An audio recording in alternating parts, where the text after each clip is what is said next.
নমস্কাৰ সবলৈ আৰম্ভ কৰিছে আছামিজ ট্ৰেন্ডিং আজি 14 আগষ্ট আৰু আজি ৰাতিপুৱাৰ কেইবাটাও গুৰুত্বপূৰ্ণ খবৰ আহি পৰিছে আৰু এনেধৰণৰ খবৰসমূহ নিতৌ চাবলৈ চেনেলটো ছাবস্ক্ৰাইব কৰি ভিডিঅ'টোত এটা লাইক কৰি দিব। আন্তঃৰাষ্ট্ৰীয় পৰ্যায়ৰ এটা গুৰুত্বপূৰ্ণ খবৰ শক্তিশালী ড্ৰোনেৰে ইজৰাইলক লক্ষ্য কোটি বিদ্ৰোহীৰ কঁপি উঠিল ইজৰাইলৰ 4খনকৈ চহৰ পুনৰবাৰ ইজৰাইলৰ ওপৰত ভয়ংকৰ আক্ৰমণ শক্তিশালী ড্ৰোনেৰে ইজৰাইলৰ ওপৰত ভয়ংকৰ আক্ৰমণ কৰা হৈছে কোটি বিদ্ৰোহীৰ দ্বাৰা কঁপি উঠিল ইজৰাইলৰ 4খনকৈ চহৰ যুদ্ধৰ সাইৰেন শুনিবলৈ পোৱা গ'ল ইজৰাইলত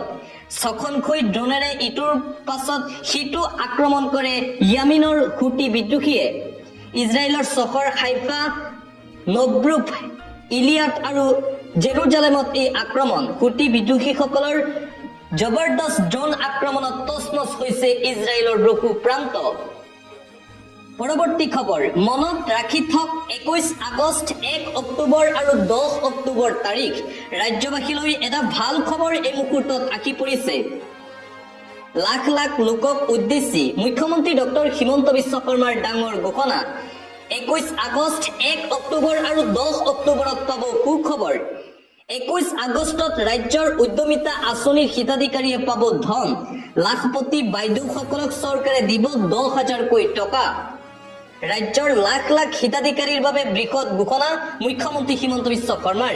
1 অক্টোবৰৰ পৰা সলনি হ'ব ৰেচন লোৱাৰ নিয়ম সম্পূৰ্ণ নতুন পদ্ধতিৰে ল'ব লাগিব ৰেচন 1 অক্টোবৰ তাৰিখৰ পৰা নতুনকৈ ৰেচন কাৰ্ডৰ আবেদন কৰা সকলৰ বাবে ডাঙৰ খবৰ চাউলৰ লগতে প্ৰতিগৰাকী হিতাধিকাৰীয়ে পাব দাইল চেনি নিমখ বজাৰতো কম দামত লাভ কৰিব এইসমূহ সামগ্ৰী হিতাধিকাৰীসকলে হাজাৰ হাজাৰ চাকৰি প্ৰত্যাশীকো দিলে সুখবৰ মুখ্যমন্ত্ৰী শৰ্মাই 10 অক্টোবৰত পুনৰ চৰকাৰে দিব 50,000 চাকৰিৰ নিযুক্তি ৰাজ্যবাসীলৈ এই ভাল খবৰ জাৰি কৰিছে মুখ্যমন্ত্ৰী হিমন্ত বিশ্ব শৰ্মাই।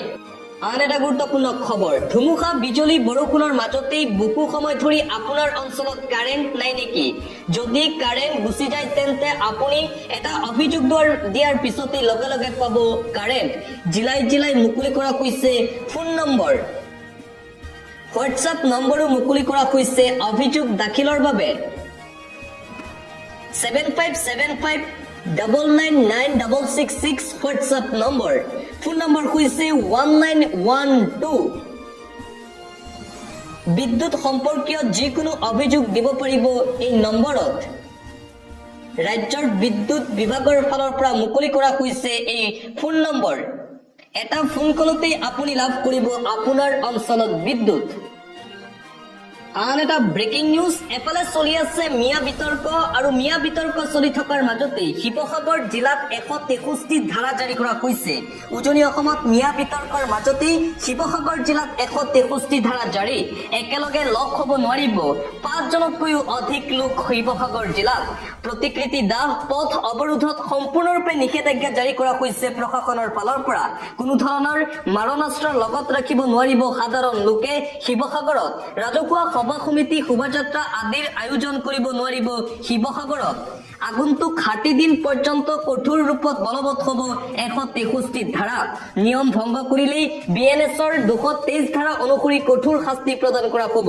উজনিত মিয়া বিতৰ্কৰ মাজতে শিৱসাগৰ জিলাত 163 ধাৰা জাৰি কৰিছে প্ৰশাসনে একেলগে লগ হ'ব নোৱাৰিব 5জনতকৈও অধিক